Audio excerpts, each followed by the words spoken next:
Magandang araw mga bata!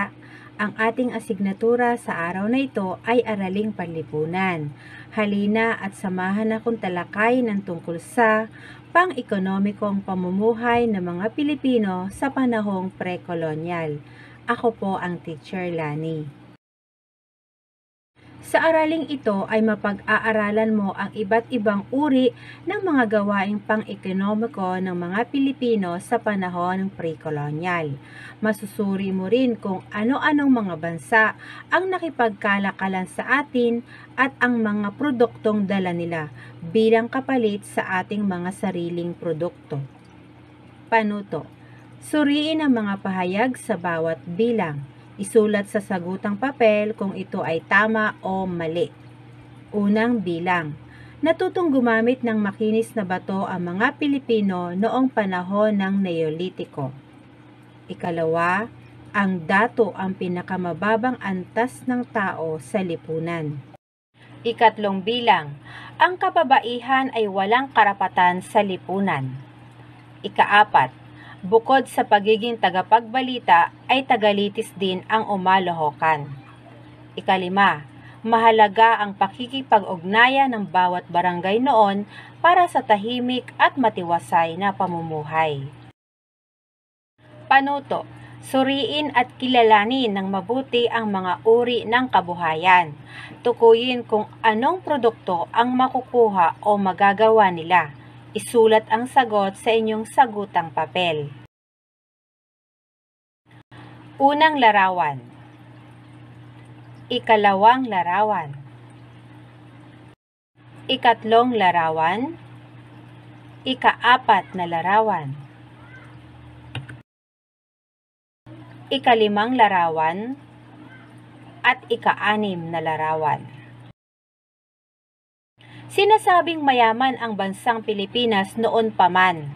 Ito ay makikita sa uri ng kabuhayang mayroon ang ating mga ninuno. Nakasalalay sa likas na yaman ang uri ng hanap buhay nila sa kapuluan. Natuto ang mga Pilipino na iangkop ang kanilang kabuhayan sa kanilang kapaligiran.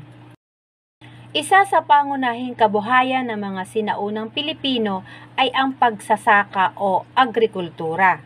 May dalawang paraan ng pagsasaka ang kanilang ginawa.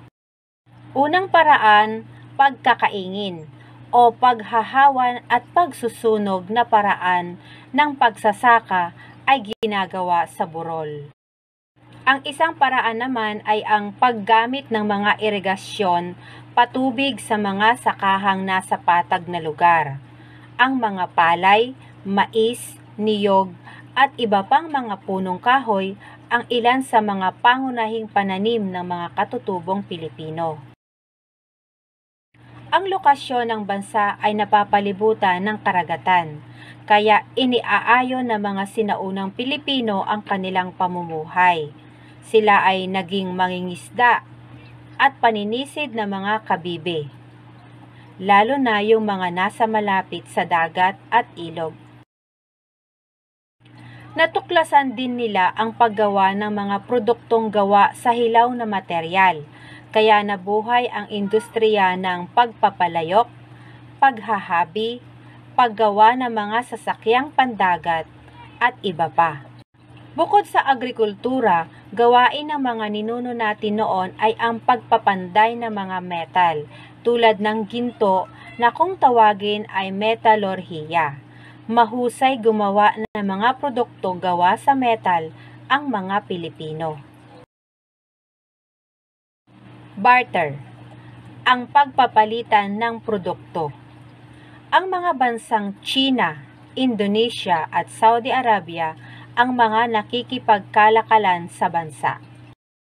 Sinasabing ang bansang India ay hindi tuwiran ang pakikipagkalakalan sa bansa dahil ang mga produktong kristal, abalorio at pulseras ay nakarating sa bansa mula sa Indonesia. Di kalaunan, may mga karatig bansa din ang nakipagkalakalan tulad ng Thailand at Japan. Marami tayong natutunan sa kaugalian at kultura ng mga bansang nakipagkalakalan sa bansa. Ito ang tinatawag na di direktang impluwensya sa atin. Panuto. Lagyan ng mukhang nakangiti ang ginagawa o hanap buhay ng mga Pilipino noon at malungkot na mukha naman kung hindi. Isulat ito sa inyong sagutang papel. Unang bilang, pagpapanday. Ikalawa, panghuhuli ng mga isda. Ikatlo, pagtatanim o pagsasaka. Ikaapat, paninisid ng perlas o kabibe. At ikalima, pangangalakal ng mga kagamitang dikuryente. Panuto. Lagyan ng check ang ginagawa o hanap buhay ng mga Pilipino noon at X naman kung hindi. Isulat ito sa inyong sagutang papel. Una, paghahabi ng tela. Ikalawa, pagbebenta ng mga kalakal o produkto. Ikatlo, pagkukumpuni ng sirang kable ng kuryente. Ikaapat, pagmimina ng ginto, pilak at iba pang mineral. Ikalima, paggawa ng kagamitang pinatakbo ng elektrisidad. Panuto. Suriin kung tama o mali ang mga sumusunod na mga pahayag. Isulat ang sagot sa sagutang papel. Una, walang kaalaman sa pagmimina ang mga ninuno noon. Ikalawa, ang kalakalan noon ay kilala sa tawag na sistemang barter. Ikatlo, ang mga likas na yaman ay napakahalaga sa pamumuhay ng mga katutubong Pilipino. Ikaapat, ang paghahanap buhay ng mga Pilipino noon ay nakadepende sa katangian ng lugar na kanilang tinitirhan. Ikalima, ang mga palay, mais, niyog at iba pang punong kahoy ang ilan sa mga pangunahing pananim ng mga katutubong Pilipino. Maraming salamat. Hanggang sa muli. Ako po ang Teacher Lani.